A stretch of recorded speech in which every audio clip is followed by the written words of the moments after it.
Hello David, thanks very much for joining us on BlueNotes in what I've got to say is a much nicer setting than we normally have for these interviews. We're in Wagga. Why are you and the board in Wagga? I think there's a danger of boards sitting in one particular place and not really hearing what's going on. So for years the ANZ board has always put aside time to travel somewhere. For example, when we were looking at what to do in Asia, we went to Asia. When we were looking at things like where's the IT movement going, we went to Silicon Valley.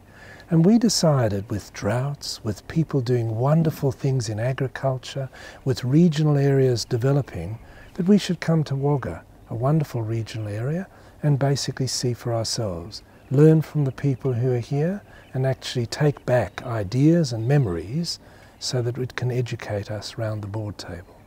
And it has unquestionably been a very difficult year for banks and for the financial system. There's been a Royal Commission. One of the underlying messages that's come through perhaps is that banks haven't listened to the community. Is this something that you're trying to do more of, whether it's here in Wagga or elsewhere? How do you listen more to the community, to these concerns? We should be listening to our customers. We should also, by the way, listen to our staff, because often they're both customers, listening themselves to customers and providing services to the most important people, our customers. So I think listening is good, and we're here in Wagga to hear more, to see what's happening firsthand. And as far as the practicalities of how the board operates and how you as chair operate with the board, in the light of what's been happening, does that need to change? Does the nature of governance at board level have to change? I think firstly that governance does change over time anyway. And I think also that we've been changing or evolving for some years now. The concept that we are very keen to do, and which has been very well espoused by our CEO Shane Elliott, is that we want to be a simpler bank. This idea of being simpler, trying to make sure that we can understand all the parts of what we're doing, was not something that arose on the steps of the Royal Commission. This is something he started when he came in, and which we as the board massively are behind. So I think so too is the case with governance. We are evolving as we go. One of the things, being out here and listening, is something that we feel is important, and that's, as I said, has been going on for some time, but we're now putting a big effort behind it. And if we think about that, the simplification, to take that example, if you look at the annual review, which has just come out, or the results, you're starting to see some of the impacts of that simplification program. If we think about it from the governance side, perhaps, the underlying message seems to be from the community quite, fairly, banks should be fair and responsible. So does that come out of simplification, or is that something else for a bank to be fair and responsible? Well, I'd start by saying I think all of the board and all of our management believe we should be fair and responsible. Often, when you have a complex structure, and indeed you've got, if I may use the retail term, many SKUs of goods that you're selling, it's hard to be fair and responsible in every avenue of a complex business. Certainly simplification will help, but I think also it's incumbent on all of us, and we are doing that, to basically try and take steps to make sure that we ask the question, should we do it? And indeed act responsibly. It would be fair to say, though, that again, we're sort of talking about trust here, and how do banks become trustworthy again as they were in the past. Does the community expect something more dramatic than an evolution in how you're thinking? Well, I think firstly, if you want to know what the community feels, one should ask the community. I don't think that I'm the ideal person to ask that. My feeling is that the community feel that banks as an industry have let them down, and it's quite sobering when you see the whole list of things, even though that most of them were public, that have come up before the Royal Commission.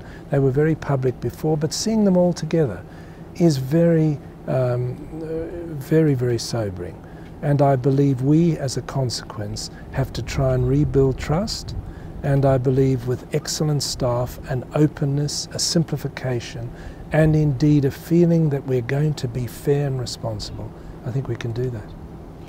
And when we think about it in terms of board composition, does it require different kinds of directors? Boards and chairmen such as yourself often talk about having the correct skill sets on the boards. Do we have the right skill sets for these new challenges? Well, that's a very good question. Firstly, I believe that the concept of diversity round the board table is absolutely necessary for this. The concept, for example, that only men can determine what the community should get, etc., in my opinion is absurd. The concept that we should only have people from a particular place is also absurd, and I'm very proud that our board presently does have a mixture of geographies round the table. I think backgrounds from all parts of business and indeed allied fields are very valuable. You might ask me, should we extend it even further? And I'm not sure about that, because boards have obligations and have to understand what a business, and a very complex business, even though we're simplifying it, actually stands for and operates. But within those confines, a diverse set of people arguing and enjoying basically the opinions of others, not just designating what theirs is, and listening, I think makes for a very good board. And if we can shift then slightly to the shareholders' perspective, you know, shareholders are obviously investing in the bank for a sustainable return over time. What should they be thinking about? Can you give a steer to shareholders around dividend policy, you know, capital management in the year ahead, those areas that are the board's prerogative? Well, the first thing I would say to shareholders is I believe this board has actually demonstrated the importance they place on making sure that they examine all the time what is the right amount of capital, and when we feel we have too much capital, either by buyback or other means, making sure that we bring that capital back to where we think it should be. We're well capitalised. We've embarked obviously on a buyback, and we're partially way through the announced buyback. I can assure shareholders that we as a board talk about capital all the time. We've got to make sure that we're strong. We've got to make sure that we're producing the right returns to our shareholders, and those issues are looked at regularly and often. If I may also then turn to dividends, we've obviously over time looked very deeply at our dividend policy, which is why we reduced the rate of dividend a little while ago. We are absolutely aware that most shareholders want franked dividends, and indeed most shareholders buy our shares because they enjoy the dividends. And with that in mind, we would obviously bring to our decision making those thoughts. Well, thanks very much for spending some time here before the event. Hopefully the experience is very useful, and I'm sure the board will do some listening out here. We will be listening, undoubtedly. Thank you. Thanks, David.